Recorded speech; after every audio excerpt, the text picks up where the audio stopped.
हुकूमत ने जाकर सुप्रीम कोर्ट को टक्कर मारी और उनका अपना सर घूम गया।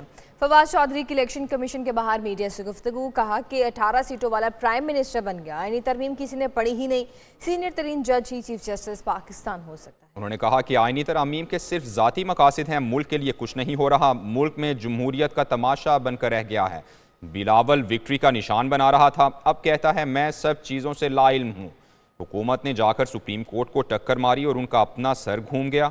फवाद चौधरी की इलेक्शन कमीशन के बाहर मीडिया से गुफ्तगू, उन्होंने कहा कि 18 सीटों वाला प्राइम मिनिस्टर बन गया। आईनी तरमीम किसी ने पढ़ी ही नहीं, सीनियर तरीन जज ही चीफ जस्टिस ऑफ पाकिस्तान होंगे। आईनी तरमीम के सिर्फ ज़ाती मकासद हैं, मुल्क के लिए कुछ नहीं हो रहा।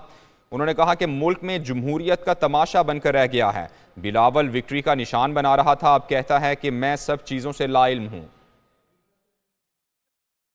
कह रहे हैं कि आईनी तरमीम आप पास कर दें, लेकिन वो पढ़नी किसी ने नहीं है। आप अंदाज़ा लगाएं जहालत का कि पाकिस्तान के आइन का बुनियादी स्ट्रक्चर तब्दील किया जा रहा है और कह रहे हैं पढ़ना किसी ने नहीं है।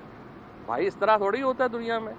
आप ये जो जमहूरियत है, ये जो तमाशा जमहूरियत का बना है, ये जो इलेक्शंस, ये 800 साल 900 साल जो इसको लगे हैं बनने में करने में, ये इसलिए बना है, ये इसलिए हुआ है कि इसके इलेक्शन होंगे, इलेक्शन में जो मेजॉरिटी होगी वो हुकूमत बनाएगी। यहाँ 18 सीटों वाले को प्राइम मिनिस्टर बना दिया।